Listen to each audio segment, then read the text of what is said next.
നമസ്കാരം. മലയാളി വാർത്ത ഇൻസൈഡിലേക്ക് സ്വാഗതം. നേരെ ചൊവ്വേ ഉള്ള യുവ സ്ഥാനാർത്ഥികളെയൊക്കെ രംഗത്തിറങ്ങി UDF ഇക്കുറി മത്സരത്തിനിറങ്ങിയാൽ വിജയമുറപ്പാണ്. എന്നാൽ മറുവശത്തവർ കാട്ടിക്കൂട്ടുന്ന പരാക്രമങ്ങൾ കണ്ടാൽ തലയിൽ കൈവച്ചു പോകും. ഇന്നലെ ഒരു സുഹൃത്ത് എന്നോട് പറഞ്ഞു, വളരെ മനോഹരമായി രാവിലെ വെള്ള വസ്ത്രമൊക്കെ ധരിച്ച് പുറത്തിറങ്ങുന്ന മാന്യൻ, പിന്നെ മദ്യപിച്ച് തമ്മിലടിച്ച് പെരുവഴിയിൽ വീണ് കിടക്കുന്ന അവസ്ഥ, അതാവും മിക്കവാറും കോൺഗ്രസിൻ്റെ ദുര്യോഗമെന്നാണ് എൻ്റെ സുഹൃത്ത് എന്നോട് പറഞ്ഞത്. തദ്ദേശ ഭരണ തെരഞ്ഞെടുപ്പിൽ ഉജ്ജ്വല വിജയം. പിന്നാലെ നമ്മൾ കേട്ടത് ഏതെങ്കിലുമൊക്കെ തലത്തിൽ മുന്നണി വിപുലീകരിക്കുമെന്ന നേതാക്കളുടെ പ്രഖ്യാപനം. അങ്ങനെയെങ്കിൽ അത്രയും നല്ലത് എന്ന് കേരളം ചിന്തിച്ചു. അപ്പോഴതാ പെട്ടെന്ന് തന്നെ മുന്നണി വിപുലീകരണ ചർച്ച എന്ന പേരിലൊരു UDF യോഗം കഴിഞ്ഞ് 3 പേരെ മുന്നണിയിലേക്കെടുത്തതായി പ്രഖ്യാപനം. ഒരാൾ സാക്ഷാൽ PV അൻവർ, അടുത്തത് വിഷ്ണുപുരം ചന്ദ്രശേഖരൻ, പിന്നീട് CK ജാനു. പ്രഖ്യാപിച്ചു തീർന്നില്ല, അപ്പോഴേക്കും വിഷ്ണുപുരം കാലുവാരി. അതിൻ്റെ ചമ്മൽ അത് വല്ലാത്തതായിരുന്നു സതീശൻ്റെ മുഖത്ത്. PV അൻവറിനെ ഇത്ര പെട്ടെന്ന് ഇതിലേക്ക് വലിച്ചു കയറ്റണമായിരുന്നു എന്ന് കോൺഗ്രസ് അണികൾ തന്നെ സമൂഹ മാധ്യമങ്ങളിൽ ചോദിക്കുന്നു. അതൊക്കെ എന്തുമാവട്ടെ, മറുവശത്തിത കോൺഗ്രസ് ഇപ്പോൾ സ്ഥാനാർത്ഥികൾക്ക് വേണ്ടി നെട്ടോട്ടമോടുന്ന കാഴ്ച മാധ്യമങ്ങൾക്ക് മുന്നിൽ. ഷാഫി പറമ്പിൽ, രാഹുൽ മാങ്കൂട്ടം തുടങ്ങി ഒരു നിര യുവ നേതാക്കളായിരുന്നു ഇടക്കാലത്ത് കോൺഗ്രസിൻ്റെ പ്രതീക്ഷ. ഇക്കൂട്ടത്തിൽ വിഷ്ണുനാഥിനെ പോലെയുള്ള നേതാക്കൾ ഇപ്പോഴും സജീവമായുണ്ട്. വടക്കൻ മലബാർ മേഖലയിൽ VT ബൽറാമിനെ പോലെയുള്ള യുവ നേതാക്കളും സജീവമാണ്. എന്നാൽ ഷാഫി പറമ്പിലിനെ പാർലമെന്റിലേക്ക് അയച്ചു. രാഹുൽ മാങ്കൂട്ടം ഇടയ്ക്ക് ഇടറി വീണു. കോൺഗ്രസ് ഇപ്പോൾ അടുത്ത നിയമസഭാ തെരഞ്ഞെടുപ്പിന് തേടുന്നത് പഴയ പഴഞ്ചാക്കുകളെയാണ്. വരുന്ന നിയമസഭാ തെരഞ്ഞെടുപ്പിൽ VM സുധീരനെയും K സുധാകരനെയും മുല്ലപ്പള്ളി രാമചന്ദ്രനെയും ഒക്കെ കളത്തിലിറക്കാനുള്ള മത്സരമാണ് കോൺഗ്രസിനുള്ളിൽ. ഇതിന് പിന്നിൽ ചില കണക്കുകൂട്ടലുകളുമുണ്ട്. ഒരു വശത്ത് മുഖ്യമന്ത്രിക്കുപ്പായം തുന്നി നിൽക്കുന്ന VD സതീശൻ, മറുവശത്ത് മുഖ്യമന്ത്രിക്കുപ്പായം പിടിച്ചു വാങ്ങാൻ നിൽക്കുന്ന രമേശ് ചെന്നിത്തല. ഇതിന് രണ്ടുപേർക്കുമപ്പുറം മുഖ്യമന്ത്രി കസേരയിലേക്ക് പറന്നിറങ്ങാൻ ആഗ്രഹിച്ചു നിൽക്കുന്ന KC വേണുഗോപാൽ. എറണാകുളം മേയർ തെരഞ്ഞെടുപ്പിൽ KC വേണുഗോപാലിന് ഉഗ്രനൊരടിയാണ് AI ഗ്രൂപ്പുകൾ ചേർന്ന് കൊടുത്തത്. ആ ക്ഷീണം KCയുടെ മുഖത്തുണ്ട്. എന്നാൽ ഇപ്പോൾ തിരുവനന്തപുരത്തുള്ള സാക്ഷാൽ AK ആന്റണിയും വെറുതെ ഇരിക്കുന്നില്ല. VM സുധീരനെ മുഖ്യമന്ത്രിയാക്കണമെന്ന ആഗ്രഹം ഇതിനകം തന്നെ അദ്ദേഹം പലരോടും പങ്കുവെച്ചു കഴിഞ്ഞു. എന്നാൽ മറ്റൊരു കൂട്ടരാവട്ടെ, AK ആന്റണി വെറുതെ ഇരിക്കുകയല്ലേ, അദ്ദേഹത്തെ ഒരു മുഖ്യമന്ത്രിയായി ഒന്നുകൂടി കേരളത്തിൽ അവതരിപ്പിച്ചേക്കാം, പ്രയാധിക്കുമെന്നും സാരമില്ല എന്ന് വാദിക്കുന്നവരുമുണ്ട്. പത്തനംതിട്ട ജില്ലയിലുള്ള PJ കുര്യൻ വരെ ഇക്കുറി സ്ഥാനാർത്ഥിയാകാൻ നെട്ടോട്ടമോടുന്നു. ഭരണം ഉറപ്പെന്ന മട്ടിലാണ് ഇപ്പോൾ UDFിലെ മിക്ക ഘടകകക്ഷികളും. അതുകൊണ്ട് തന്നെ കോൺഗ്രസിനുള്ളിൽ സീറ്റിനു വേണ്ടി കടിപിടി അതത്ര ശക്തം.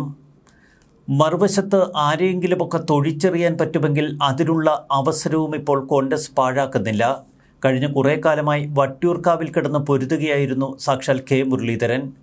എന്നാൽ മുരളീധരനെ നേരെ ഗുരുവായൂരിലേക്ക് ഒന്ന് റോക്കറ്റിൽ കയറ്റിവിടാം എന്ന് കോൺഗ്രസിൻ്റെ ഒരു വിഭാഗം നേതാക്കൾ.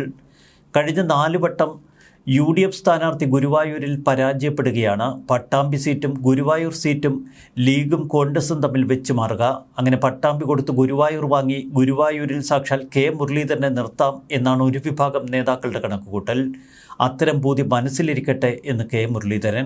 VM സുധീരൻ, മുല്ലപ്പള്ളി രാമചന്ദ്രൻ, K സുധാകരൻ തുടങ്ങിയവർ മാത്രമല്ല, ചില സിനിമാ താരങ്ങളെയും സർപ്രൈസ് സ്ഥാനാർത്ഥികളായി കേരളത്തിൽ അവതരിപ്പിക്കാനുള്ള പദ്ധതിയാണ് കോൺഗ്രസ് തയ്യാറാക്കുന്നത്. സിനിമാ താരങ്ങളായ രമേഷ് പിഷാരടിയും ധർമ്മജനുമൊക്കെ ഇപ്പോഴേ സീറ്റിനു വേണ്ടിയുള്ള ഇടി തുടങ്ങി. നേരത്തെ ജഗദീഷിനെ പത്തനാപുരത്ത് മത്സരിപ്പിച്ചിരുന്നു.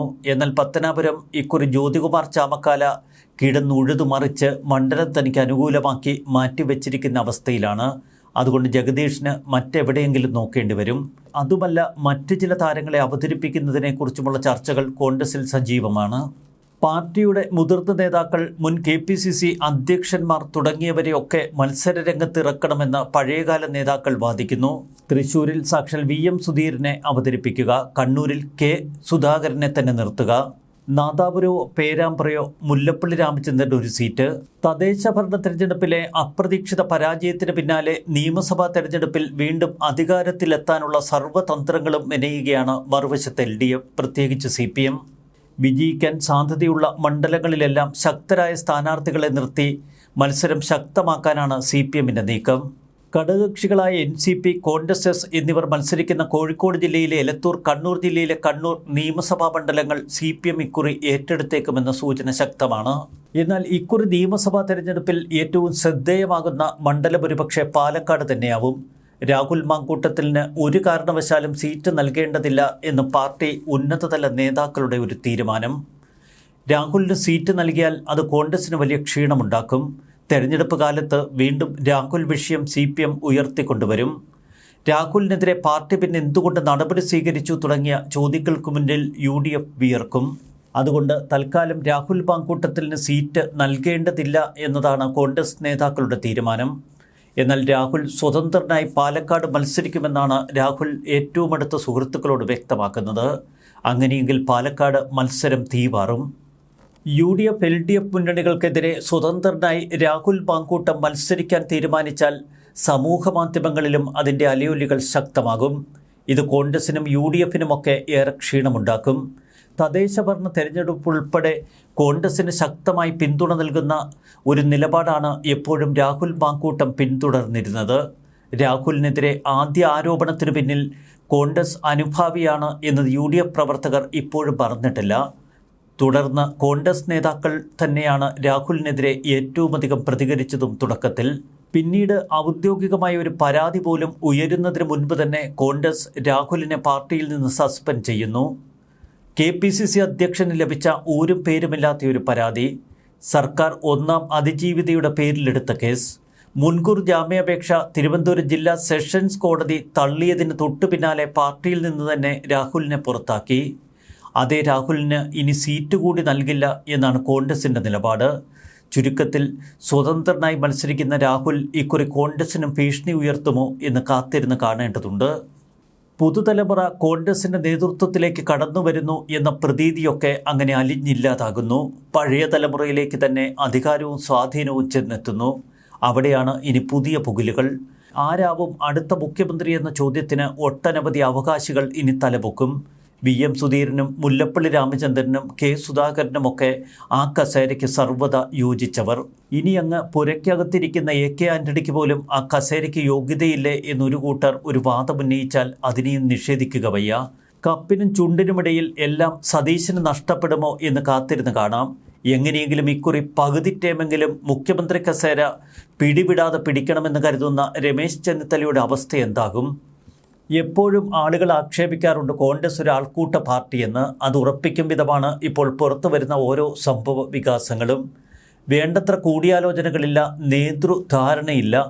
എല്ലാ നേതാക്കളും അവർക്ക് തോന്നിയപാട് മാധ്യമങ്ങൾക്ക് മുൻപിൽ എന്തൊക്കെയോ വിളിച്ചു പറയുന്നു. തലമുതിർന്ന പഴയ പഴഞ്ചാക്കുകളൊക്കെ മത്സരിക്കാൻ ഒരുങ്ങി നിൽക്കുന്നു. ഭരണം കിട്ടിയാൽ മന്ത്രിയും മുഖ്യമന്ത്രിയുമൊക്കെയായി ഇവിടെ അങ്ങ് കിടന്ന് വിലസാമല്ലോ. കണ്ണും കാണില്ല, ചെവിയും കേൾക്കില്ല, പ്രായാധിക്യത്തിൽ ഒന്നിനും വയ്യാതുമായി. എന്നിട്ടും അധികാരം അതിന് മത്തുപിടിച്ച് നടക്കുകയാണ് പല ജന്മങ്ങളും.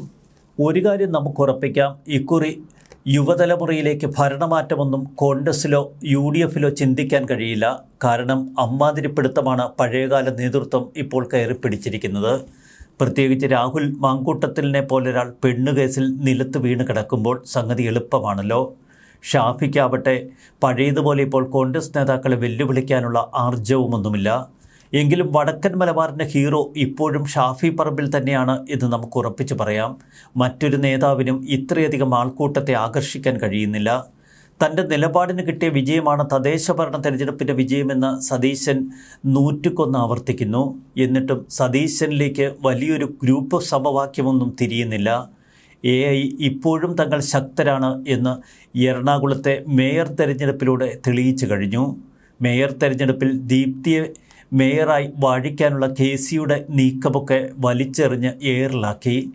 ഓരോ ദിവസവും മത്സരിക്കാനുള്ള പഴയകാല നേതാക്കളുടെ പേരുകൾ അങ്ങനെ UDFലും കോൺഗ്രസിലും ഉയർന്നു വരുന്നു.